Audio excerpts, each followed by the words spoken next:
to Beck Jack, the most painful zoo deaths in history. I can't talk. So let's start. Today we're checking out the most painful zoo deaths ever. Starting with Maddox Durkosh. Maddox Durkosh. First of all, why does that dog have red eyes? And the orca right next to it also has red eyes. On November 4th, 2012, a 2-year-old called Maddox Durkosh was standing on a viewing deck to see the African painted dog enclosure at the Pittsburgh Zoo. They're the deck painted? had a railing and many warning signs People telling visitors painted not them? to lift children onto it, but Maddox's mother Okay. wanted him to see better, so she lifted him over the railing. Don't- In just seconds, he slipped and fell 14 feet That's down the into mom's sea. fault. There was a net below the platform. That net is not gonna capture a 2-year-old. Oh my gosh. But it was only made to catch small things like sunglasses Yeah. or phones. Maddox. Why would they do that? Why not to catch the humans? Yeah. Why Dude, not? they put a whole fence up already. Like, Yeah. that should have been way more than enough. And the mom, what is the mom doing? Why would you put your son on top of the railing? That would put its life in danger. Yes. They had signs to say don't Exactly. do that. So I feel like it is kind of on the mom for being dumb. Fell onto the net, bounced off, and then dropped straight into the That is enclosure. literally A pack of 11 painted the dogs right ran thing. at him right away. Witnesses said his No. mother screamed and tried It's to the jump in wrong after thing him, to do. but other visitors held her back. Everyone saw the attack happen in front of them. The dogs Oh. attacked while he was conscious, biting and tearing at his Oh, body. He I suffered more than 46 wounds to his head and neck, and his inner organs were destroyed.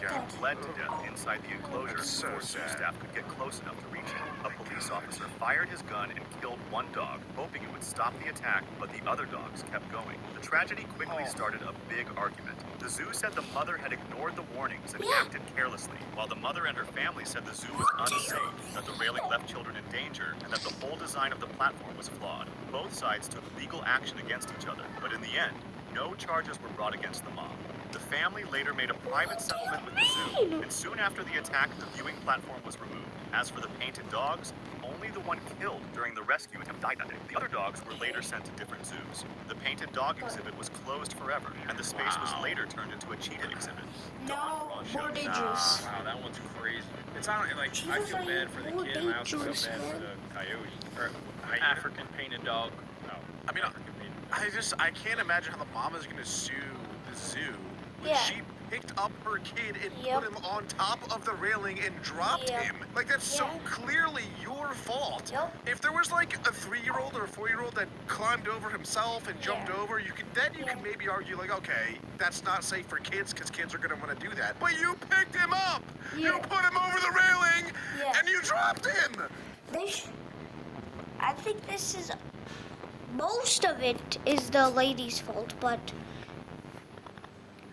they could have made the fences higher. But if toddlers can't see, why don't just make some stairs so that you can see from their level? How is that not your fault? I don't get if they're going to spend all that time and money building a net. Just build the net a little bigger so it can catch little kids. Why is it specifically made for just sunglasses and hats and all that? Yeah. I mean, yeah, right. Seriously, yeah. I don't know if the mom, it seems like she got a payout at the end, which I don't necessarily think was great, since the zoo, in my opinion, they made most of the precautions necessary. They put up a fence, they had a net there, not that it was supposed to catch full people, but they also had signs there Yeah. to warn people not to do that, because clearly they probably saw other people do that, and they were like, that's a bad idea, let's put up signs so that no idiot in their right mind would think, oh, let me put my kid above a giant pit of hungry wild dogs. That is crazy that you would let your child get that close to it. That's what I'm saying. That's insane. And that was only the first one. We still have 6 more that get worse and worse as we go along. Oh, I'm gonna get so mad today.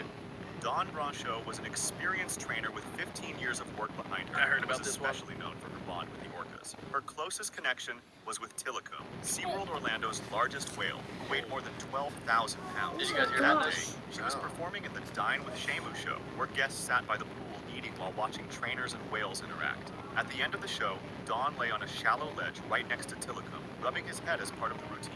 Then, out of nowhere, it grabbed her and pulled her into the water. The grip was fast and incredibly strong.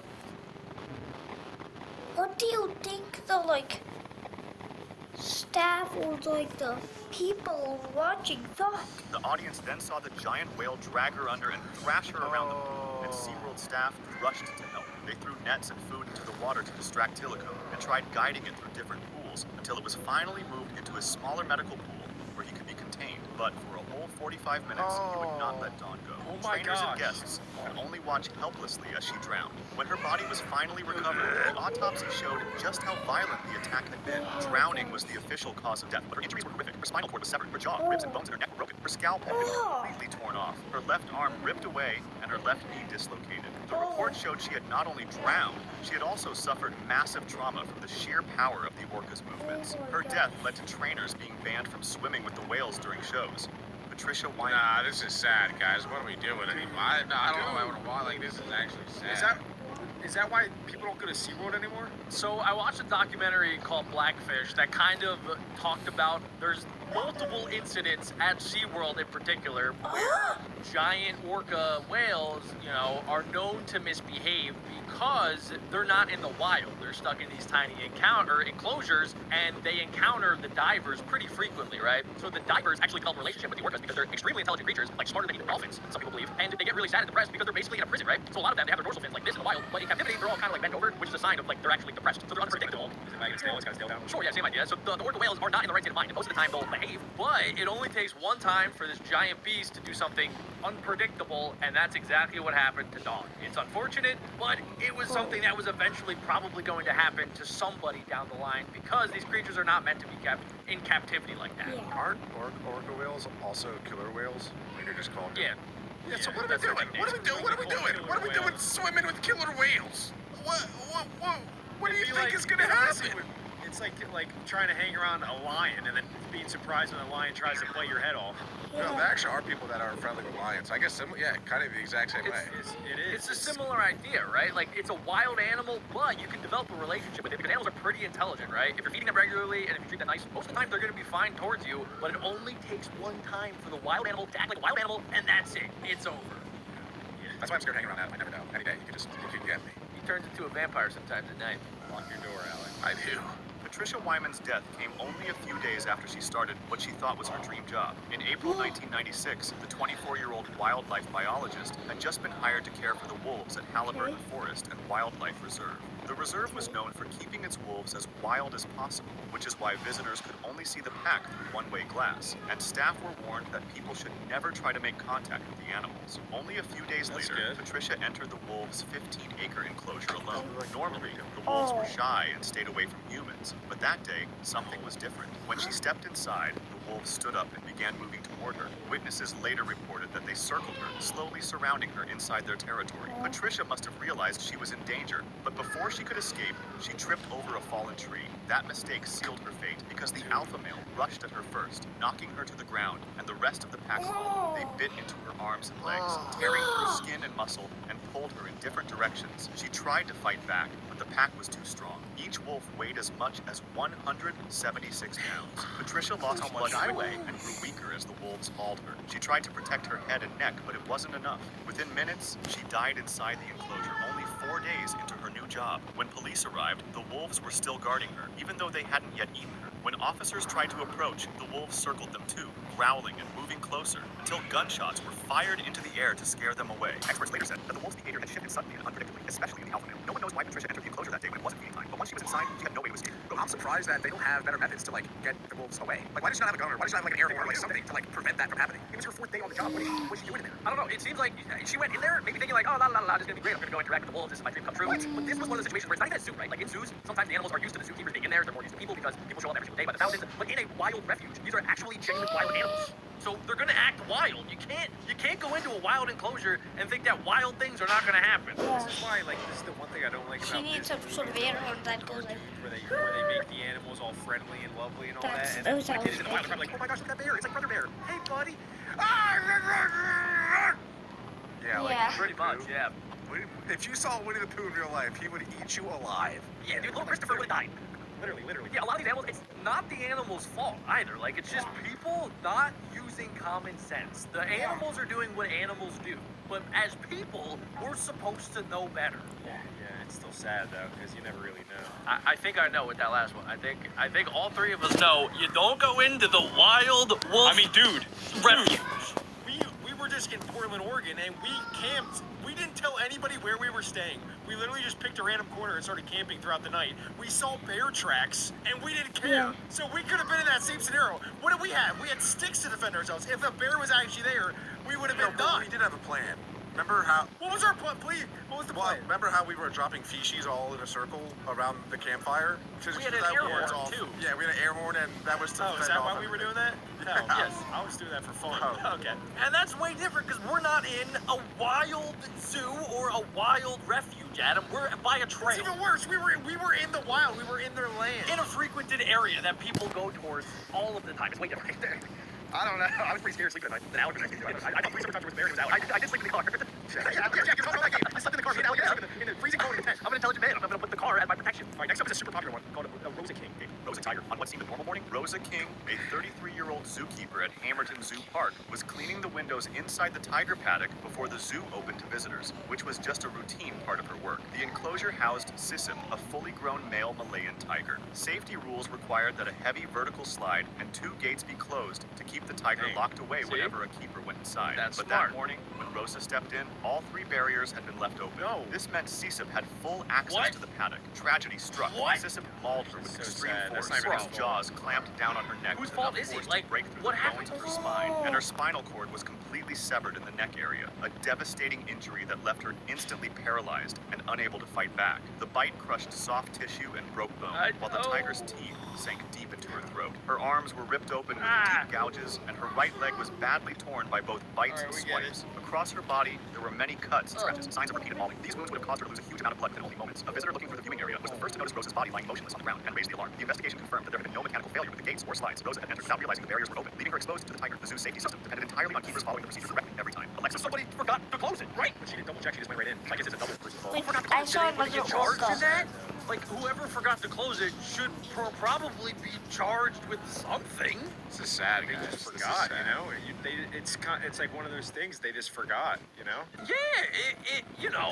They weren't. I don't think they were trying to do that. Probably. People go to honestly. prison all the time for things that they don't try to do when they commit involuntary manslaughter. That's what happens. But I don't know if that would count as that, because she was supposed to check to make sure before she entered the exhibit. Whoever forgot to check, I'm just saying, I think they're Yeah, I get it. responsible. Well, like Yeah. I forget stuff all the time. Yeah, that's why you're not allowed to work in a zoo. This might make it a little gloomy, guys. I'm sorry, but I just can't stop thinking about like what emotion and like thoughts are going through someone's brain when they're face to face with a tiger and they know like they're about to get attacked by that thing, and there's like slim chance that they're gonna live. You know, like what It's does gotta that? be It's pure so sad. Like I can't. It really adrenaline and genuinely shock. makes me so sad. Like just trying to put myself in that place, in their shoes. Oh my God. Yeah, most people probably just go straight into shock. And I mean, it sounded like a very horrific death, but the good part about getting eaten alive by a tiger is they chop off your spinal cord so you don't feel anything. Like as soon as that happens, you're paralyzed and you know that it's done so. Thanks, Tiger. Thanks for being nice, Tiger. Yeah, they're stealthy assassins. Oh gosh, I think this next one is another orca. Yep, back to SeaWorld we go, boys. On December 24th, 2009, trainer Alexis Martinez was working with Keto, a huge orca that weighed more than 6,600 pounds. The animal suddenly Holy turned cow. on. At first, the session seemed normal, even though reports said Keto wasn't responding well to the signals he'd been trained to follow. Then, as Alexis swam toward the shallow platform, Keto suddenly leaned toward him, pushed him under the water with his rostrum to the front of the whale's head, and rammed him hard in the chest. Trainers standing at the side tried everything to get Keto to stop. They slapped the water, gave hand signals, and even shook a food bucket, but the orca ignored all commands. It came up briefly for air, then went straight back to Alexis. Witnesses said it lifted Alexis out of the water on his rostrum and held her with his belly shut. When Keto finally let him go, Alexis's body sank to the bottom of the pool, motionless. Rescuers tried to move Keto into another tank so they could Do they not try and like? Do they not have like a gun or something like one of those sleeping tranquilizer guns or like an actual gun? It's underwater, so like you really can't shoot. I don't think so. I don't think it does enough. Yeah, I mean that thing is massive too. I mean it's 6,000 pounds. I don't know what you're gonna do to stop it. There's gotta be more than like, oh, look. Like maybe there's a frequency they could play in the ocean and make him like oh. Yeah, Adam. How about you invent that? A frequency to prevent a killer whale from killing. Yeah, that'll There's work. definitely a frequency you can play to burst the orca's eardrum. Okay. Yeah, look I into it, don't Adam. think so. Look I into mean, it. it sounds like a cool idea, but like if that were a thing, I feel like they would know about it by now. I don't know. Write that down. Alexis, but the orca resisted. It played with the gates and refused to cooperate, delaying the rescue. Staff could only recover Alexis after they used a net to redirect the whale. The autopsy revealed how violent the attack had been. Alexis died from massive internal bleeding caused by the crushing force. His chest was broken with many compression fractures, and his organs were torn apart.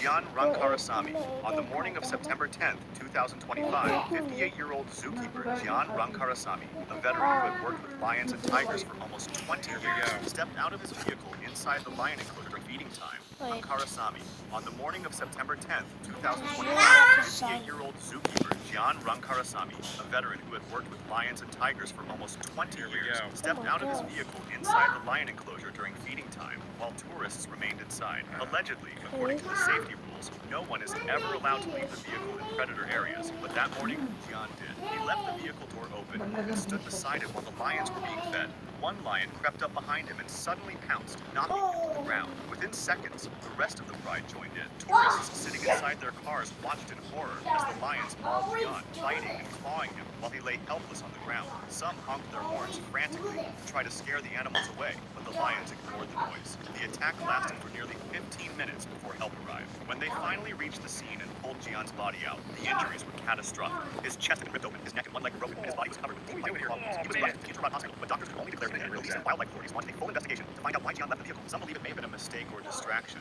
while his family insists he never broke safety rules without a reason. His wife said he always followed the guidelines and cared for the animals like family. His brother explained that Gian was only a few months away from retirement. Oh, wow. So a couple more months and he would have been able to live out his days.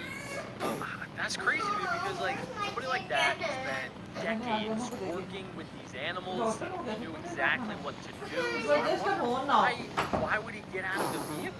Like what purpose Chicken would he parodia. have? I thought he was like a tiger whisperer. I don't think so. His family said that he never, broke protocol. And protocol was to never leave the truck. The weight doesn't work there. I guess not, but dude, you gotta think if he did it for 20 years with no incident, that he probably followed protocol, right? He wasn't doing dumb stuff like some new people. You don't know where it is. He did everything like he was supposed to until the one day he did it. That wouldn't surprise me if like the least sad. Because he's 58, which is crazy that that's the least sad one. That's how bad this video is. Well, that one to me was also like the most called for, I suppose. Like I still feel bad for him, but like bro walking up to lions as they were eating, like that's you're kind of asking for it at that point. You shouldn't even walk up to your pet dog while they're eating. Some of them get a little ferocious. All right, last stop we have Norden Monk.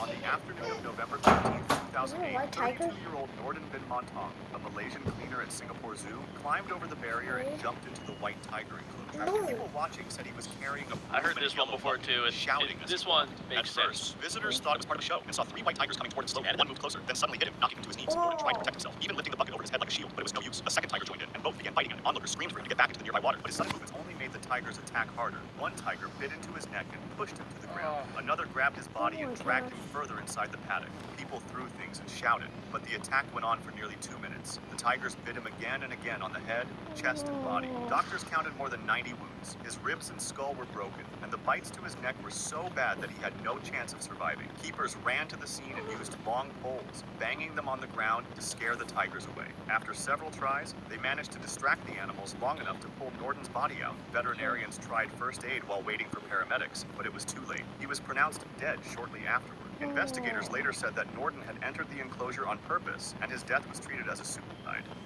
If you want to discuss... Wow. That is a crazy way to go out. I would rather really other things than the tigers. Well, if you guys enjoyed that video and want to see more, Bye guys. See you in the next video. Peace. I'll try to upload daily. Maybe. No, I'll upload weekly. Every Saturday I'll post.